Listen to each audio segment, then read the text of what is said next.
n'êtes même pas converti, vous n'avez pas l'Esprit de Dieu, vous voulez comprendre le langage de Dieu. Quand Dieu parle, vous voulez comprendre les expressions de l'Esprit de Dieu. Quand Dieu parle, il n'y a que ses enfants. À qui il a donné son Saint-Esprit, comme dit Actes 5:32. Il donne son Saint-Esprit à ceux qui lui obéissent. Ce sont ceux-là qui peuvent comprendre le langage de Dieu. Que dit le texte en 1 Corinthiens 2:16? Car qui a connu la pensée du Seigneur pour le suivre? Or nous avons la pensée de Christ. Donc vous n'avez pas la pensée de Christ, vous voulez comprendre la parole de Dieu. Que dit 1 Corinthiens 2:14? L'homme spirituel ne reçoit pas les choses de l'Esprit de Dieu, car c'est une folie pour lui. Et il ne peut les connaître, car c'est spirituellement qu'on en juge. Donc l'homme animal ne peut pas connaître l'Esprit de Dieu. Hein? L'homme animal ne reçoit pas les choses de l'Esprit de Dieu, car c'est une folie pour lui. Et il ne peut la connaître qu'à c'est spirituellement qu'on en juge. Ça, c'est pour l'homme animal. Mais l'homme spirituel, lui, il juge de tout. Il ne peut être jugé par personne. Donc, ça veut dire, l'homme spirituel, lui, il connaît la pensée de Christ. Parce qu'il est l'homme spirituel. Et pour connaître la pensée de Christ, il faut être spirituel. C'est-à-dire, il faut porter l'Esprit de Dieu. Être spirituel, ça veut dire être rempli du Saint-Esprit. Être spirituel, ça veut dire être loi. Parce que comme dit 1 Corinthiens 7:14, nous savons que la loi est spirituelle. C'est-à-dire la loi, c'est l'esprit.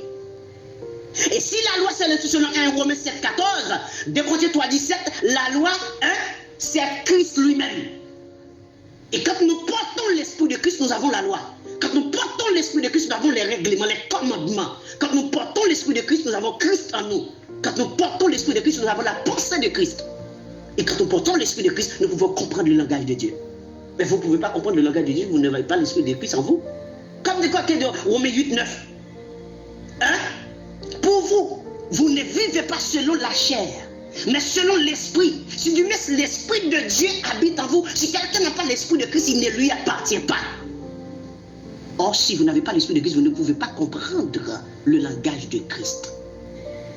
Parce que la compréhension de son langage est donnée à ceux seulement qui appartiennent à lui. À personne d'autre. Donc, il se mit à table avec les disciples, il mange la Pâque. Regardez, le verset 21. Pendant qu'il mangeait, il dit, je vous le dis en vérité, l'un de vous me livrera. Parce que l'heure est arrivée pour identifier le démon. Parce que le moment est venu pour que le démon puisse partir. Et ce n'est pas étonnant que Judas fût été il était en démon. Vous savez pourquoi? Parce que il était prédestiné à accomplir cette mission. Il était destiné à la perdition. Et étant homme destiné à la perdition, c'est normal qu'il accomplisse sa mission pour la perdition. Je vous le dis souvent. Vous devez aller en enfer, vous devez travailler pour aller en enfer. Vous devez aller au paradis, vous devez travailler pour aller au paradis. L'homme qui va en enfer, il fera tout ce qui peut l'amener en enfer. La femme qui ira en enfer fera la même chose. L'homme qui ira au paradis, il fera tout pour aller au paradis. Parce qu'il est destiné pour aller au paradis et il est destiné à faire des choses qui peuvent contribuer à son enlèvement. Et toute église destinée à la perdition a un homme, un fils de la perdition devant lui. Vous avez un pasteur fils de la perdition devant une église perdue, destinée à la perdition. Vous avez une église élue, vous avez un homme élu devant cette église. Parce qu'il y a un conducteur pour tous. Comme dit Matthieu 15, 13, 14, pardon. Matthieu 15, 13, 14. Toute plante qui n'a pas planté mon Père Céleste sera déracinée. Les célestes, ce sont des aveugles qui conduisent des aveugles. Si on avait conduit, on avait tout de ton bureau dans une fosse. Donc c'est dit, y compris votre pasteur, y compris vous, vous allez tous en enfer. Oh, j'entends des gens me dire, ah oui, le pasteur peut périr, mais moi je vais être sauvé. C'est faux. Parce que Jean 10, 16 dit, il y a des brebis qui n'est pas dans cette bergerie-là. Il faut que je les amène. À ce qu'il y ait un seul berger, un seul troupeau. Donc personne ne peut être sauvé dans une église qui n'est pas l'église de Jésus-Christ. Si vous êtes élu, vous vous trouvez dans une église qui n'est pas l'église de Jésus, Jésus va vous chercher, va aller vous chercher et vous mettre dans son église. Parce que c'est écrit dans Jean 10, le verset 16. Il y a des brebis qui ne sont pas dans la bergerie. Ceux-là, il faut que je les amène ici. Vous mourrez dans ces camps de concentration, vous allez en faire tout droit.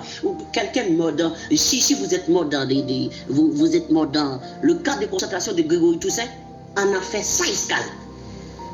5 escales. Et quand je vais vous dire ça, vous allez me dire, ah ouais, pourquoi vous jugez, pourquoi vous... Je juge parce que je sais ce que dit la loi. Il n'a jamais eu un juge qui ne connaît pas ce que dit la loi qui juge. 1, il respecte la loi. 2, il juge d'après la loi. Parce que s'il ne respecte pas la loi, il ne peut pas juger. C'est ça l'homme spirituel. Ok. Maintenant, pourquoi Jésus se trouvait avec les disciples? Il mangeait la Pâque. Pendant ce temps, la Pâque, c'est lui-même. Qu'est-ce que cela veut dire? Ça veut dire quoi? Rappelons-nous de cette parole que disait Jean-Baptiste.